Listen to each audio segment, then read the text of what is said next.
A data cable costs you 80 cents to make. You sell it on an e-commerce platform for $9.99 and think you're making a solid $9.20 profit. But there's this guy who doesn't stock a single unit, doesn't rent 1 square foot of warehouse space, doesn't hire a single worker, and he's pulling in $300,000 a month from the exact same data cable. You grind 12 hours a day and still feel like you never have enough money. He works just 2 hours a day and the money chases him. Have you figured out where the real problem is? You probably think making money out of thin air is a scam, a way to rip people off, something shady that decent folks don't do. But open up any business history book. Rockefeller never dug a single barrel of oil himself. The big Wall Street investment banks never manufactured a single screw. Platform companies from Amazon to DoorDash didn't produce a single product themselves. The people making the real money around the world often start with empty hands.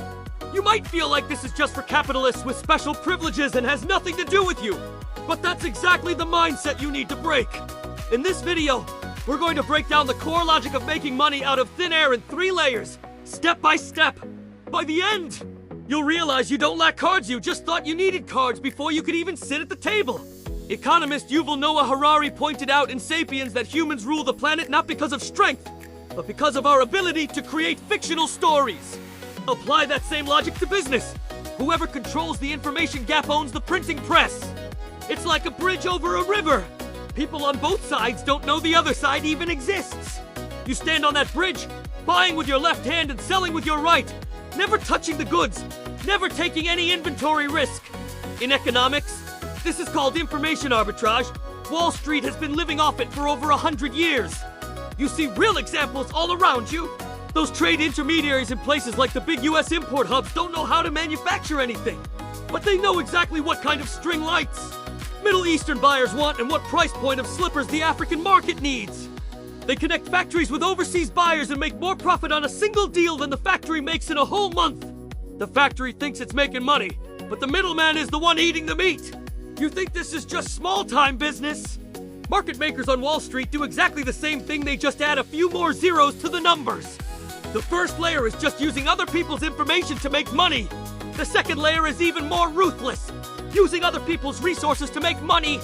It's like a guy weaving a net. He doesn't own a single thread, but he knows where the spiders are, where the silkworms are, and where the factories are. He weaves all those raw materials into one big net, and everything caught in it belongs to him. This is what economist David Teese calls resource orchestration theory. The core idea is simple. You don't need to own the resources, you just need to control how they connect. You've definitely heard of Airbnb, the world's biggest accommodation platform that doesn't own a single room. Or Uber, the world's biggest ride-sharing platform that doesn't own a single car. DoorDash doesn't run its own restaurants, yet you order from them every day. What they do is take other people's idle resources and plug them into a system they designed. Then they take a cut from every single transaction. This is one level higher than pure information arbitrage. Information arbitrage is about price differences. Resource orchestration is about building a platform where other people do the work and you collect the tolls. The first 2 layers are still basically fair exchange. The third layer is different. You scroll short videos whether you're watching content or ads. The platform makes money. Open store on e-commerce, see whether you sell anything or not. The platform charges you for traffic. It's like someone sitting upstream on the river. He doesn't need to catch fish.